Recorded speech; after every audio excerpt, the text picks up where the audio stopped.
All right, so we've already helped the guys to find out 3 ways to know if their lady is cheating. So ladies, now it's time for us to help you out. These are 3 ways to know, ladies, if your guy is cheating on you. And all 3 of them deal with the conscience, because the conscience is very, very strong. And most men are trying to soothe their conscience, and they have a need to kind of soothe the conscience to ease the guilt because they're cheating. So they feel very guilty. Now, ladies, men actually need you to help them feel justified in cheating.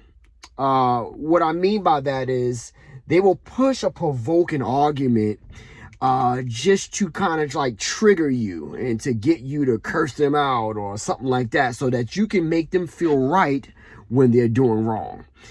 So that's number 1. They're pushing an argument. They're just trying to provoke you. They're just trying to get at you so strong. Like, you say one thing and this guy's just like going in. But because he's trying to, maybe he'll start it, but he's really, really trying to provoke you because he has an agenda. He wants to get you to curse him out. He wants to get you so triggered and angry that you say things that really would, he could carry on to the next chick so she could say, wow, I'm surprised she said that. Oh yeah, it's definitely over. Number 2, he gets frustrated when you smile and ask him simple things like, how was your day? Because of the conscience, once again, when you ask him simple things like that, like, how's your day? If he's been cheating, especially that day, even if it wasn't a physical thing, even if it was an emotional affair, that day that he, it really got up there, because that's one of the most dangerous. I'll do that in another video. But emotional affairs are, only the beginning of the physical affair. But if he's been talking with her or physically interacting with her, making out or whatever, if he's been texting her, sexing her throughout the day, and you ask him one simple question once he gets home, or once you speak with him, once you text him, and he kind of like goes off, he gets a little frustrated on the second question. Say, suppose you ask, hey, how was your day? Oh, it was good. It was all right. And then you say, well, what'd you do? After work, you went to the gym? And he goes off. Well, I didn't go to the gym. Why? I always go to the gym on Friday. Why you asking me about? That's a sign. That's a bad sign. I'm not male bashing, but because this is something that I have 3 daughters, and this is something that I know you women deal with, and I've done a lot of studies. I speak to a lot of people on social media. These are some of the signs. So he's going in on every single question. That second or third question normally gets him a little frustrated, but he's really scared. But he's kind of like exhibiting it as frustration, but he's really scared because he's trying to figure out, does she know where I was, what I'm doing? Did she get the word from somebody else? Was I spotted? So he's kind of getting aggy, he's scared, his heart is beating. But don't be taken away. Don't argue with him, because you're going back to number 1. He's fending you off with his defense mechanism by getting frustrated and acting angry, but he's really scared. So you need to stay calm, young lady. You need to stay calm. And just once he gets like that, you say, oh, I'm sorry. I see you're upset. I'll speak to you later. What that would do, it would actually trigger more guilt. And we're just not trying to make the man feel guilty. We're actually trying to help him and coach him into telling the truth, which 9 times out of 10 he's not going to do, but you know what to do from there. So he gets frustrated when you ask more than one question. That's number 2. Number 3, he normally sometimes he tells more than you even ask. So sometimes you'll say, hey, you went to the supermarket and picked up the the eggplant or the avocado and the fish?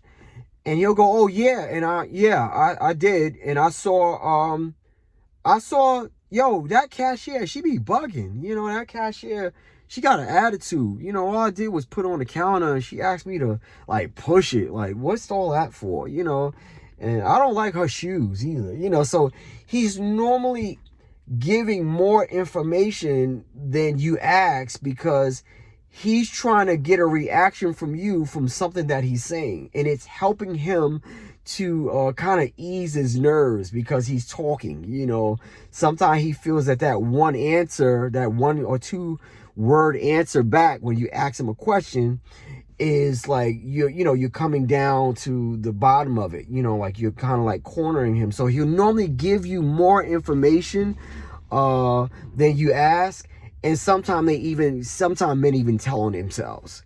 So that's one of the things you have to look for when you ask him. One simple question was, hey, did you see that cashier? And even if he's not cheating with the cashier, or he's not flirting with the cashier, having an affair with the cashier, normally he will just go in about cashiers, or why women wear too much makeup, because he's dealing with something in his own conscience that he's trying to figure out. Do you know what he's doing? And him talking is actually him fishing. So he's fishing for a reaction. He's fishing for a why you ask. So sometimes he'll ask why you ask. And then, like I said, normally a man will kind of like tell on himself and give you clues as to what he's doing by just talking a bit too much.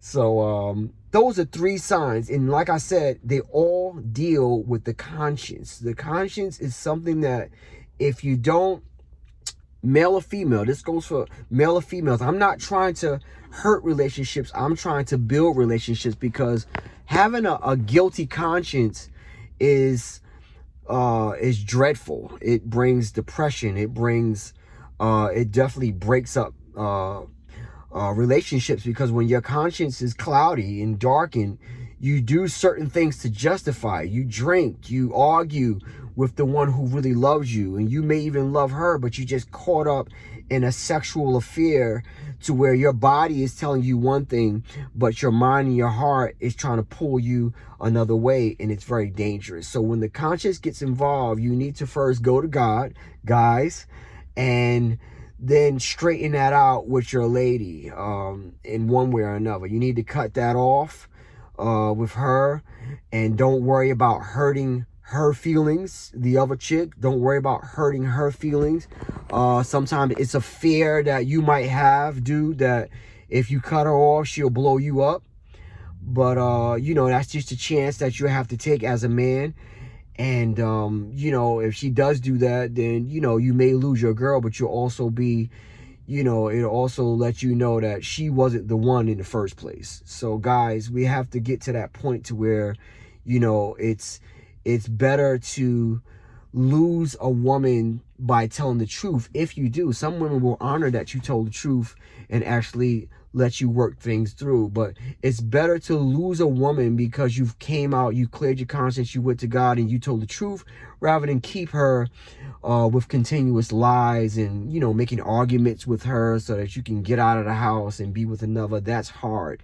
And like I said, it will, after a while, it will harden your heart, mess up your life in a whole lot of different ways, financially, mentally, and spiritually, and you'll definitely do great damage to your soul in your relationship. Quince advice. Love you more than dark chocolate and red wine. See you later.